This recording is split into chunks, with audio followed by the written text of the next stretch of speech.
আমাদের বাংলাদেশি পাসপোর্টের কি কোনো দাম নেই? যারা হচ্ছে গিয়ে বাংলাদেশের পাসপোর্ট ধারী যারা আমরা 160 জন কি 70 জনের মতো ছিলাম, তাদেরকে কোনো ধরনের আবাসন তো দেওয়া দূরের কথা, মানে খাবার হচ্ছে গিয়ে যেন মানে খুব দয়া করে কিছু খাবার দেওয়া হচ্ছে। কানাডিয়ান পাসপোর্টধারী এবং ইউএসএ পাসপোর্টধারী যারা আছেন তাদেরকে অ্যাকোমোডেশন দেওয়ার জন্য বাইরে নিয়ে যাওয়া হলেও বাংলাদেশ পাসপোর্টধারী প্রায় 170 থেকে 80 জন মানুষ আমরা ছিলাম। মানে কথা বলতে শক্তি পাইতেছি না, তবে সবচেয়ে শুকরিয়া আল্লাহ তাআলার কাছে, উনি আমাদের এই পর্যন্ত এখনো সবাইকে সুস্থ ফিরে আনছে আলহামদুলিল্লাহ।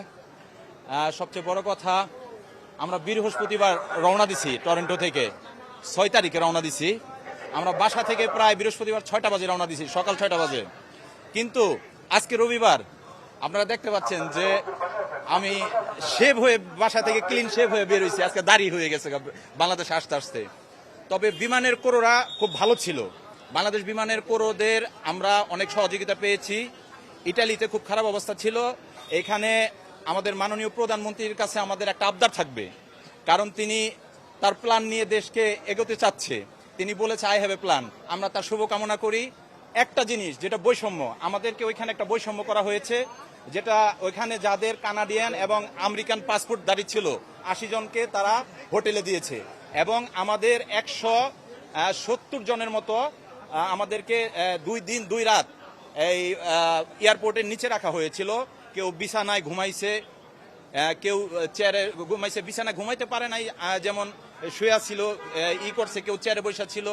মাননীয় প্রধানমন্ত্রীর কাছে আবদার থাকবে, তিনি নতুনভাবে দেশ সাজাচ্ছেন, তার কাছে যে বিগত 17 বছরে যেসব বিমানে যা ছিল তা যেন চেঞ্জ করা হয়, কারণ চেঞ্জ করা হয়। এখন নতুন বাংলাদেশে নতুন কিছু থাকবে, এটাই আমাদের প্রত্যাশা।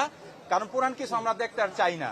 প্রধানমন্ত্রীর কাছে প্রধানমন্ত্রী বলেছে আই হ্যাভ এ প্ল্যান, আমরা তার শুভকামনা করি। তার প্ল্যান মতো এই বৈষম্য দূর করতে হবে, যে বৈষম্যের কারণে আমাদের 80 জনকে হোটেলে থাকতে হলো ভিসা দিয়ে, এবং আমাদেরকে এই এয়ারপোর্টের নিচে রাখা হলো আমাদের বাংলাদেশি পাসপোর্ট বলে। তা আমাদের বাংলাদেশি পাসপোর্টের কি কোনো দাম নেই?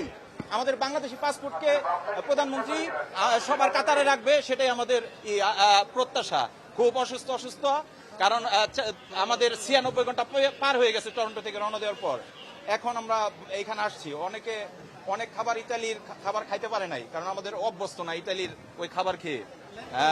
যেটা বললাম না, তবে বাংলাদেশের বিমানের ক্রুরা খুব ভালো ছিল, আমাদেরকে বিমানে ওঠার পর এবং ওইখানে অনেক সেবা দিতে চেষ্টা করেছে, এবং বিমানে অনেক সেবা দিয়েছে। আমি একা ট্রাভেল করছিলাম, তো আমি কিছু বুঝতেছিলাম না, আমি একটা দেশে পুরো একা, আমি ফার্স্ট টাইম একা ট্রাভেল করছি, এন্ড আমি আমার লাগেজ রেখে বাথরুমেও যেতে পারছিলাম, কারণ আমি কেমনে কার কাছে লাগেজ রেখে যাব, কোনো বিমানের স্টাফও নেই যার কাছে আমি রেখে যেতে পারবো।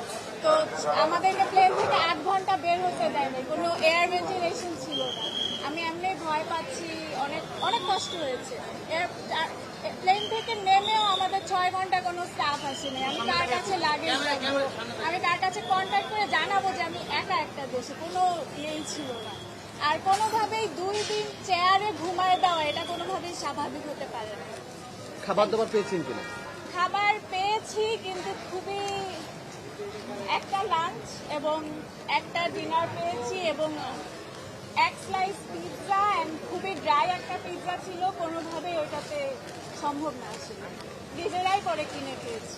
আমাদের আসলে অনেক ধরনের ভোগান্তি আছে, তবে যেমন যখন বিমানের যান্ত্রিক ত্রুটি ধরা পড়লো, তখন আমাদের 3 ঘন্টা যখন হয় আর কি, মানে বিমানটা রোম এয়ারপোর্টে থাকার পরে অবস্থান করার পরে 3 ঘন্টা পরে আমরা জানতে পারি যে এটার যান্ত্রিক ত্রুটি দেখা দিয়েছে। তখন আমরা বললাম যে আমাদেরকে বাইরে রাখা হোক, বাইরে রেখে আপনারা যান্ত্রিক ত্রুটিকে ঠিক করেন। কিন্তু দেখা গেল যে এরপরে আরও 4, 5, 6, 7 ঘন্টা মতো, আমরা প্রায় 8 ঘন্টা মতো বিমানের মধ্যে ছিলাম। এটা আমাদের জন্য খুবই একটা বড় ভোগান্তি ছিল। তারপরে যখন আমরা বাইরে আসলাম, আসার পরে আমাদের অ্যাকোমোডেশনের কথা বলা হলো, কিন্তু দেখা গেল যে মানে ইমিগ্রেশন আমাদেরকে বলা হলো যে অন অ্যারাইভাল ভিসা দিয়ে তারপরে আমাদেরকে হোটেলে অ্যাকোমোডেশন দেওয়া হবে।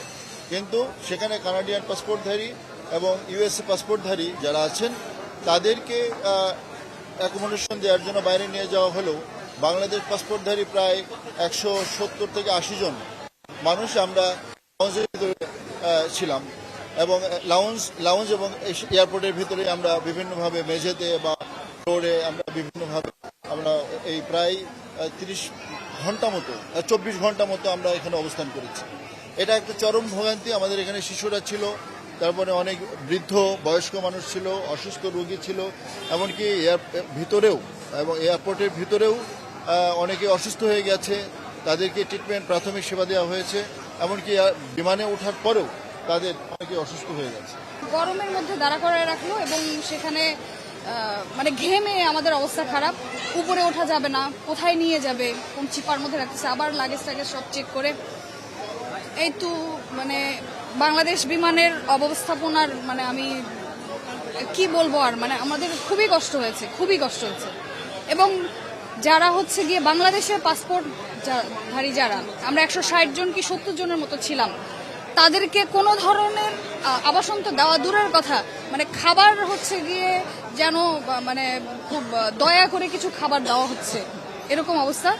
পরে ওই দিনই যেদিন আমরা রোমে নামলাম, ওই দিন রাতের বেলা আমাদের হচ্ছে একটা লাউঞ্জ বন্ধ হয়ে যাওয়ার পরে আমাদের জন্য এক্সট্রা খুলে দেওয়া হলো। সেইখানে লাউঞ্জে কোনো মতে রাতে আমরা চেয়ারে অথবা নিচে শুয়ে কাটালাম। ঘুমাতে পারছি না, ধরেন 3 দিন ধরে ঘুমাতে পারছি না। বাংলা কিউআর যেখানে নগদ পেমেন্ট সেখানে। সারা দেশে 10 লাখেরও বেশি মার্চেন্টে নগদে পেমেন্ট করুন খুব সহজে।